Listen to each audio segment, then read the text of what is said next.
Thank you very much, everyone.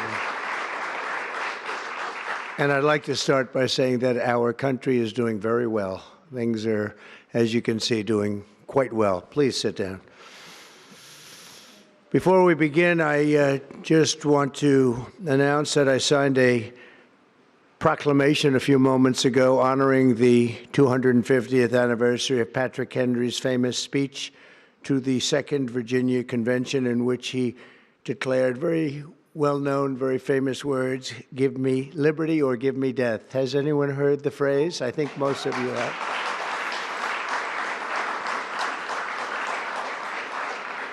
And moments ago, I also signed an executive order to dramatically increase production of critical minerals and rare earths. It's a big thing in this country, and as you know, we're also signing agreements in various locations to unlock rare earths and minerals and lots of other things all over the world, but in particular Ukraine. We're doing very well with regard to Ukraine and Russia, and one of the things we are doing is signing a deal very shortly with respect to rare earths with Ukraine, which they have tremendous value in rare earth, and we appreciate that. And we spoke yesterday with, as you know, President Putin and President Zelensky, and we would love to see that come to an end, and I think we're doing pretty well in that regard. So hopefully we could save thousands of people a week from dying. That's what it's all about. They're dying so unnecessarily, and I believe we'll get it done. We'll see what happens, but I believe we'll get it done. Today we take a very historic action that was 45 years in the making. In a few moments, I will sign an executive order to begin eliminating the Federal Department of Education once and for all.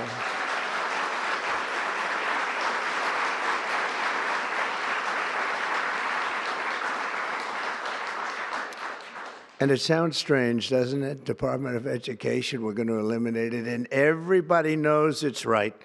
And the Democrats know it's right, and I hope they're going to be voting for it, because ultimately it may come before them, but everybody knows it's right, and we have to get our children educated. We're not doing well with the world of education in this country, and we haven't for a long time.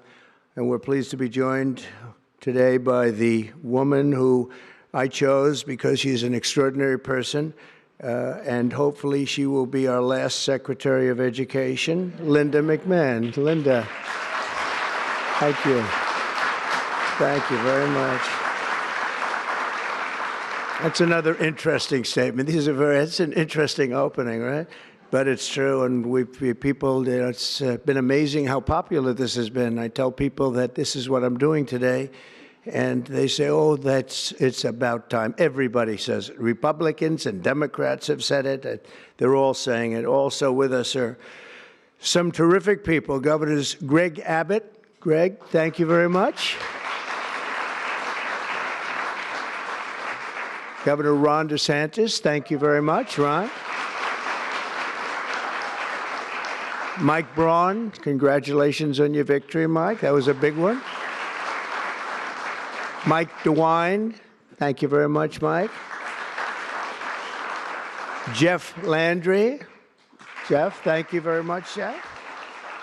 Bill Lee, thank you. Governors, all governors. Brad Little. Brad, thank you very much. Where are you, Brad? Hi, Brad. Jim Pilan, thank you very much, Jim. And Kim Reynolds. These are all people very interested in education. And I even see Dan Patrick over there, my friend Dan Patrick. We're joined also by Representatives Tim Walberg and Virginia Fox, Rick Allen, Michael Rulli,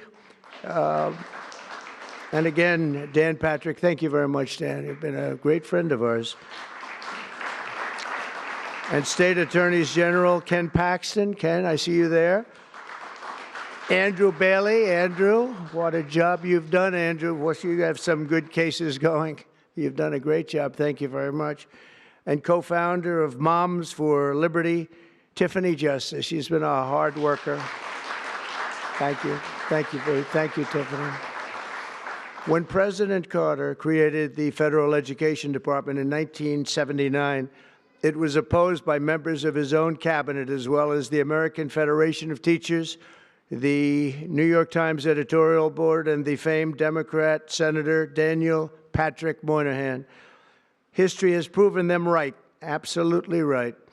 After 45 years, the United States spends more money on education by far than any other country, and spends likewise by far more money per pupil than any country, and it's not even close. But yet, we rank near the bottom of the list in terms of success.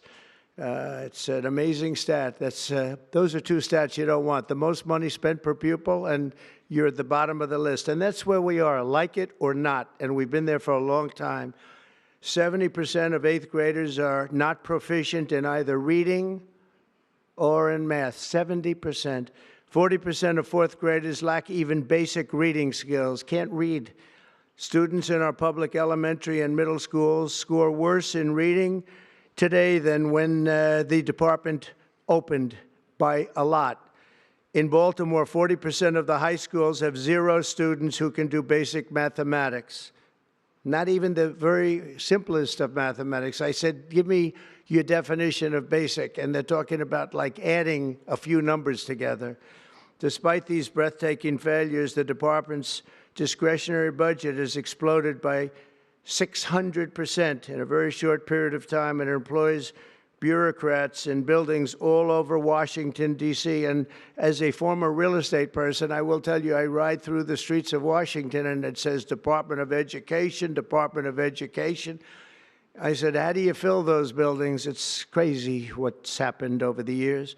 I'm pleased to report that after offering these federal employees 2 generous buyout options, and they were very generous, and they're good people, but they were very generous. My administration has initiated a reduction in force, and we're already cutting numbers that were really surprising to a lot, that we were able to do it so successfully. And we've cut the number of bureaucrats in half. 50% have taken office, which is great. Thank you. Under the action I'm taking today, a small handful of Democrats and others that we have employed for a long time, and there are some Republicans, but not too many, I have to be honest with you. But the department's useful functions, and such as, and they're in charge of them, Pell Grants, Title I funding, resources for children with disabilities and special needs will be preserved, fully preserved. They're all going to be so. If you look at the Pell Grants, it's supposed to be a very good program, Title I funding and resources for children with special disabilities and special needs. They're going to be preserved in full and redistributed to various other agencies and departments that will take very good care of them. And that's very important to Linda, I know, and it's very important to all of us. But beyond these core necessities, my administration will take all lawful steps to shut down the department. We're going to shut it down, and shut it down as quickly as possible. It's doing us no good. We want to return our students to the states where just some of the governors here are so happy about this. They want education to come back to them, to come back to the states, and they're going to do a phenomenal job. You know, if you look, Denmark, Norway, Sweden, I have to tell you, I give them a lot of credit. China's top 10. And so we can't now say that bigness is making it impossible to educate, because China is very big.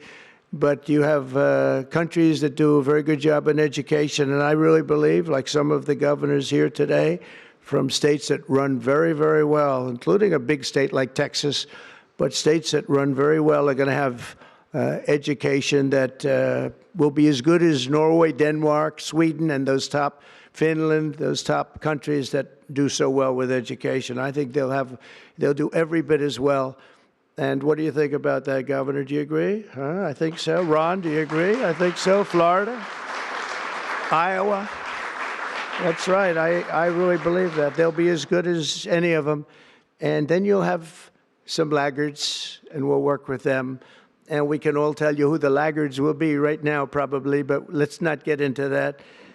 but we'll work with them, and we're going to make them, they'll do a job. I think they'll do a job, and they'll go to sections of the state. For instance, New York, you'll have a Manhattan, and you'll have a Suffolk County, and you'll have Nassau County, and you'll have Westchester County. You'll do 4 or 5 or 6 of them. You have upstate New York, and those counties, I think, are going to do very well. And I think ultimately Manhattan should do very well. But we'll break it down into sections, and I think it'll be really, really good. And they're going to be probably the tougher ones, but I think they have a chance to do really well.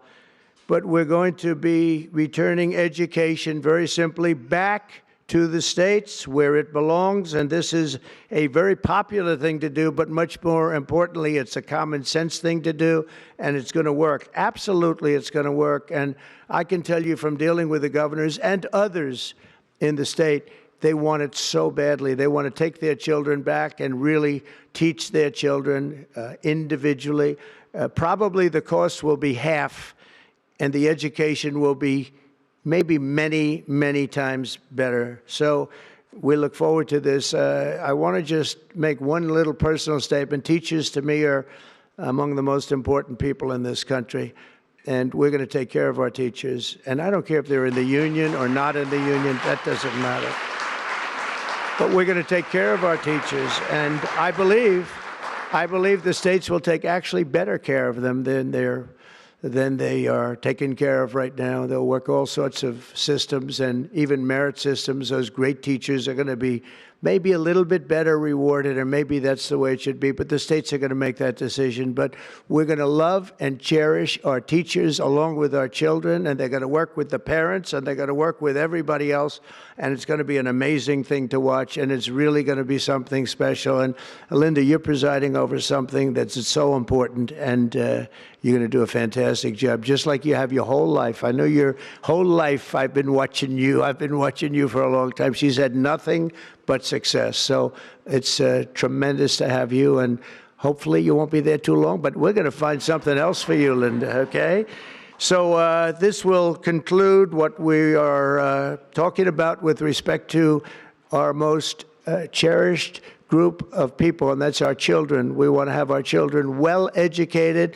We want them to love going to school. We have examples of it. Look at those beautiful, bright-eyed faces.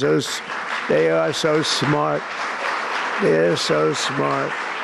And with that, I'm going to come down, and we're going to sign a very important document, and we're going to be on our way. People have wanted to do this for many, many years, for many, many decades.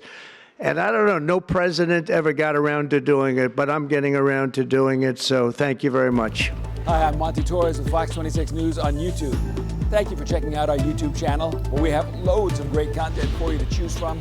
And while you're here, why not click on the subscribe button right here?